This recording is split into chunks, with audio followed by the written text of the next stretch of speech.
তো একজন ঋণ খেলাপি যখন কিনা নির্বাচনের আগেই চুরি করে ক্ষমতায় আসতে চায়, ও তো নির্বাচিত হয়ে ক্ষমতায় গেলে পুরো ব্যাংক দখল করে ফেলবে, পুরো ব্যাংক ধ্বংস করবে। এই আওয়ামী লীগের মতো, আওয়ামী লীগ যা করেছে সেভাবে ও ব্যাংক ধ্বংস করে ফেলবে, পুরো ব্যাংক খাবে বসে বসে। সেই চোর বাটপার লুচা। আমার চুয়াডাঙ্গার কথা বলি, আমার চুয়াডাঙ্গায় জামাতের প্রার্থী হলো একে অ্যাডভোকেট রাসেল ভাই, আর বিএনপির প্রার্থী হলো গিয়া শরীফুজ্জামান শরীফ। তিনি একাধারে চাঁদাবাজ, ধান্দাবাজ, দখলবাজ, টেন্ডারবাজ, সবশেষ ধর্ষক। ধর্ষণের অভিযোগ করেছে এক নারী। কেন অভিযোগ করেছে? সেও বিএনপি করতো, স্কুল শিক্ষিকা, গান গায়, শিল্পী। সেই নারীকে আপনার ধর্ষণ করার অভিযোগ করার কারণে তাদের স্বর্ণ চোরাচালান এই মামলায় ঢুকাই দিয়ে তারা জেলে রেখেছে, এখনও জেলে। এই সপ্তাহে হয়তো বা সে ভালো একটা সুসংবাদ পাইতে পারি, সে সম্ভবত বের হবে। তো এই ব্যক্তিরা যদি আপনি জামাতের রাসেল ভাইয়ের কাছে যদি আপনি শরীফ ধর্ষককে দাঁড় করান, তো মানুষ কাকে ভোট দিবে? সারা দেশে তো একই অবস্থা। এই যে মির্জা আব্বাস আর পাটোয়ারি তো কোনো রিক্সাওয়ালার কাছ থেকে চান্দা নেয় না, কোনো দোকান থেকে চান্দা নেয় না, ফুটপাত থেকে চান্দা নেয় না। চান্দা আব্বাসের কাজে চান্দা নেওয়া। সারা জীবন চান্দাবাজি করেছে, এখনও চান্দাবাজি করে। এই যে আপনি ওনারা অনেক সময় বলে বেড়ান যে জামাতের লোকজন হলো গিয়া কিচ্ছু করে না, জামাতের লোকজন কোনো কষ্ট করে নাই, জামাতের লুকিয়ে লুকিয়ে আরামে তারপরে আওয়ামী লীগ সেজে তারপরে রাজনীতি করেছে। জামাতের কয়জনের ফাঁসি হয়েছে, জামাতের কতজন জেলে গিয়েছে, জামাতের কতজন রিমান্ডে গিয়েছে, জামাতের কতজন গুম হয়েছে, কতজন অঙ্গ হারিয়েছে, এটা হিসাব করতে চাইলে হিসাব করেন, তাহলে বুঝবেন যে কাদের উপরে কত নির্যাতন হয়েছে। চান্দা আব্বাসের পুরো ঢাকা ব্যাংক আরামসে তার বেড়েছে, আরও আরও বাড়তে থেকেছে। তারপরে আপনি এই যে মীর কাশেম আলী, তার ছেলে পর্যন্ত আপনার গুম হয়ে একদম কী অবস্থায় বের হয়েছে আপনারা দেখেছেন সেগুলো। তো এই অবস্থা, এটা হলো জামাত আর বিএনপির মধ্যে। আপনি ধরেন হাইপোথেটিক্যাল কথাবার্তা বাদ দেন, জামাত আর বিএনপির সাথে আমরা যে প্রতিদ্বন্দ্বিতা করব, কারণ একজন বিএনপির ভাইকে আমি বলবো যে মানে আমি কিন্তু চাই যে সব রাজনীতি, খালি বিএনপি একা না, আমি চাই আওয়ামী লীগও যদি বাংলাদেশে কোনোদিন রাজনীতি করে, জাতীয় পার্টির রাজনীতি, সব রাজনীতিবিদদেরই মানে ঠিক জায়গায় আসতে হবে। ভাই আপনি চোর বাটপার সেই আগে ধান্দাবাজ এগুলো নিয়ে আমরা যদি বলতে বলেন, মানে একটু সেফ জোনে থাকার জন্য বলি, নাহলে 100% বলে ফেলতাম। 99.9% আপনার চোর, জাস্ট চুরি করার জন্য এখানে রাজনীতি করতে আসে। একদম সব, বিএনপি বলেন, আওয়ামী লীগ বলেন, জাস্ট চুরি করার জন্য রাজনীতি করতে আসে। আর জামাতকে বলা হয়, জামাতও নাকি ওরা হচ্ছে চাঁদাবাজি করে, জামাতও নাকি চাঁদাবাজি করে। জামাত চাঁদাবাজি কেমনে করে? ওই যে ইয়ানত নেয়, এটাও বলে চাঁদা। তো ও ইয়ানত নেয়, ওর পকেটের টাকা দিয়ে ও সংগঠন করে, রাজনীতি করে। আর আপনি মানুষের টাকা নেওয়ার জন্য রাজনীতি করেন, মানুষের কাছ থেকে চাঁদা নেওয়ার জন্য রাজনীতি করেন। এগুলি বলে কি আপনি বুঝাইতে পারবেন? জামাতকে আপনি বলবেন 71-এর রাজাকার, এগুলি বলে কি আপনি আমার জামাতের পেছনে নিতে? মানুষ কেন যেখানেই যায়, যেখানেই শুনেন জামাতকে, আমরা এবার জামাতকে ভোট দিব, জামাতকে ভোট দিব, হ্যাঁ, মানে এরা আবার বলে বট বাহিনী দিয়ে এগুলি করা হয়। তো ডাকসু নির্বাচনে কী হয়েছে? ছাত্র সংসদ নির্বাচনগুলো সব জায়গাতে কেন এই ভরাডি? সবশেষ যকসু নির্বাচনে সবাই মিলে, ওই যে বিকাশ নুরু টুরু সব কটার দল মিলে এসে তারপরে শিবিরের বিরুদ্ধে লাগলো, তাও পারলো না। তো কেন হচ্ছে এরকম? এটা এমনি আপনার কি মনে হয় জাহাঙ্গীরনগর বিশ্ববিদ্যালয়, ঢাকা বিশ্ববিদ্যালয়, সব বিশ্ববিদ্যালয়গুলোতে সবাই শিবির করে এখন, সবাই জামাতে যোগ দিয়েছে? নো। কি করেছে? তাদের এই সাধারণ মানুষ যারা, সাধারণ ভোটার যারা, তারা দেখেছে যে ছাত্র দলের চরিত্র আর ছাত্র শিবিরের চরিত্র না, এটা তো আকাশ পাতাল পার্থক্য। আমরা তো যা শুনি সব মিথ্যা কথা। এটাকে বলা হয় এরা হইল গিয়া এই 71-এ ওর মারে এটা করেছে, ওর বোনেরা এটা করেছে, খুঁজে পায় না। সারা বাংলাদেশে যে মেজর আখতারুজ্জামান, তিনি এদিন একটা কথা বলেছেন যে ভাই 71-এ জামাতে ইসলামের সংগঠনে সব মিলায় লোক ছিল না 300 জন, তারা 64 জেলায় একদম সংগঠন করে, এই যে রাজাকার বলা হয়, রাজাকার জিনিসটাই তো মানে বিকৃতভাবে উপস্থাপন করা হয়েছে। রাজাকার ছিল পাকিস্তানি বাহিনীরা, এই যে ব্রিজ কালভার্ট যেগুলো ভেঙে দিচ্ছিল মুক্তিযোদ্ধারা, এগুলো রক্ষণাবেক্ষণের জন্য তাদের ইউনিফর্ম ছিল চৌকিদারদের মতো। আপনি মেজর আক্তার নিজেও এই কথাটা বলেছে, এটা এর আগেও আমরা বিভিন্ন বইতেও পড়েছি, আপনি বিভিন্ন বিদেশি যেসব ডকুমেন্টারিগুলো ছিল তখনকার, সেগুলো তো গেলেও দেখবেন। এটা কোনো রাজনৈতিক দলেরই ছিল না, জামাতের কোনো সংগঠনই ছিল না তখন সেভাবে, মানে জেলাভিত্তিক। ঢাকা শহরে একটা ছোট্ট একটা ছিল, ওইটা নিয়ে তারা রাজনীতি করতো। তো এটাকে বানানো হয়েছে রাজাকার। তারা বিভিন্ন মানুষের হরিণ ধরে নিয়ে নাকি পাকিস্তানিদের দিয়ে কার মারে মারে করায়, তারপরে আকাম কোকাম করায় ওদের সজীবাজের জয় পয়দা হওয়া, এইগুলো বানানো হয়েছে। এগুলো তো ভাই মানুষ এখন বলে করা যাবে না। এখন করতে হবে কি? আপনাকে রাজনীতি করতে হইলে ওর চাইতে বেটার কোনো রাজনীতি করতে হবে। জামাত ইসলাম এই একটা সংবাদ সম্মেলন করবে, ওদের একটা মিটিং হবে, ওদের দলের কাউন্সিল হবে, পদ দেয়ার নাম বলার পরে সে জানেও না কিসের লবিং টবিং, সে জানেও না কী হবে, সে কান্না করে, নামাজ পড়ে, সেজদা দেয়।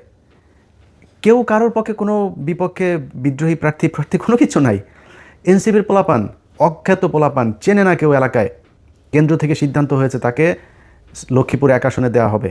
বিশাল প্রভাবশালী জামাত ইসলামের বিরাট মানে হেভি ওয়েট প্রার্থী সরে গিয়েছে। এই যে মাহফুজের ভাইকে দিয়েছেন, ওই আসনের যে জামাতের প্রার্থী, উনি ভীষণ জনপ্রিয়, দাঁড়াইলেই পাশ করবে এরকম একজন প্রার্থী। দল বলেছে মাহফুজের ভাইকে দিতে হবে, সরে গিয়েছে, কোনো আপত্তি নাই। একটা জায়গায় আসন দেওয়ার পর 2 মিনিটের মধ্যে জামাতের প্রার্থী ফেসবুকে পোস্ট করেন, দলীয় সিদ্ধান্তকে স্বাগত জানিয়ে, শ্রদ্ধা জানিয়ে সরে যাচ্ছে। কেন?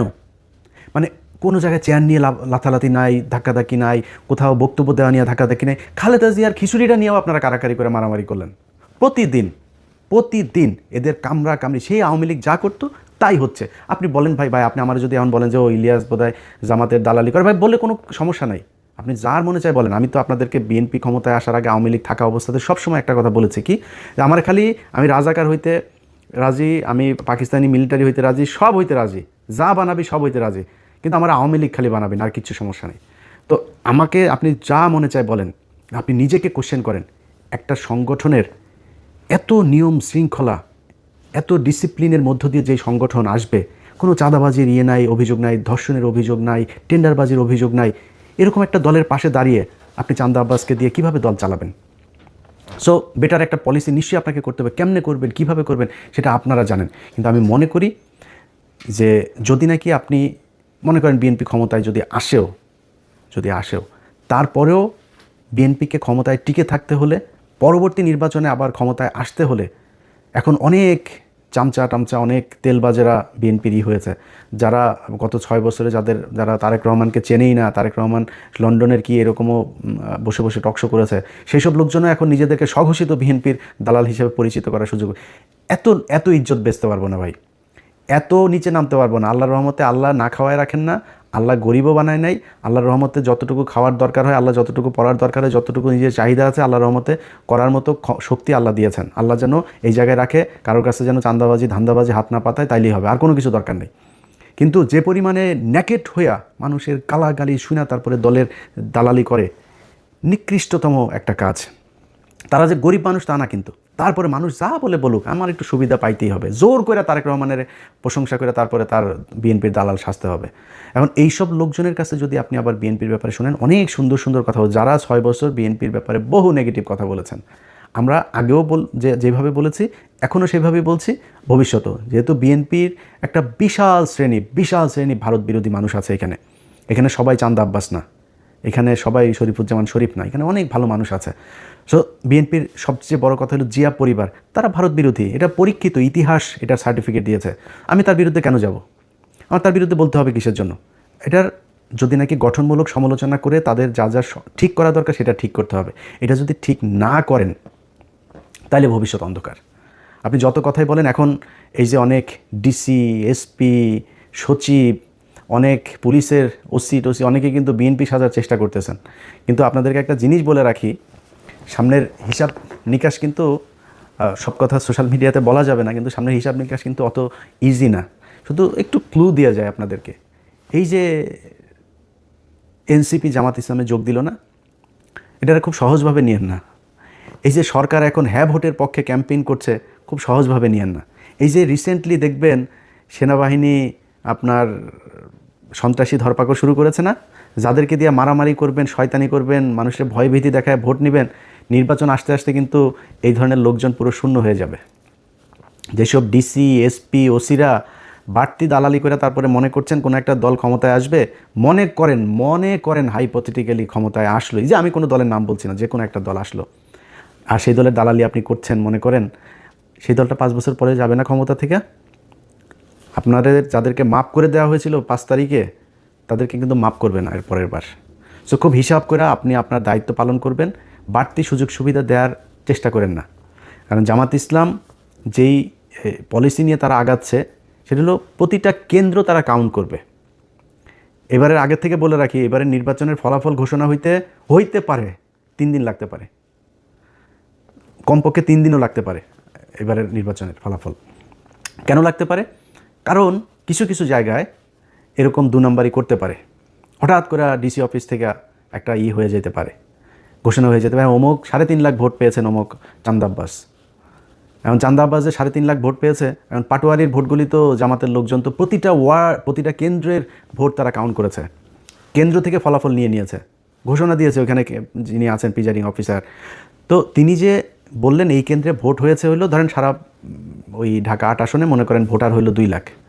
এখন কেন্দ্র প্রতি কেন্দ্র হিসাব করে দেখা গেল পাটোয়ারি ভোট পেয়েছে 1.5 লাখ, চান্দা আব্বাস পেয়েছে 50,000। কিন্তু তার আগে ওইদিকে রিটার্নিং অফিসারের অফিস ঘোষণা দিয়ে দিয়েছে ঢাকা আসনের বেসরকারিভাবে বিজয়ী হয়েছেন চান্দা আব্বাস। এখন প্রতি কেন্দ্রের ভোটে ক্যালকুলেটর করে দেখা গেল যে ভোট বেশি পেয়েছে তখন কই যাবেন?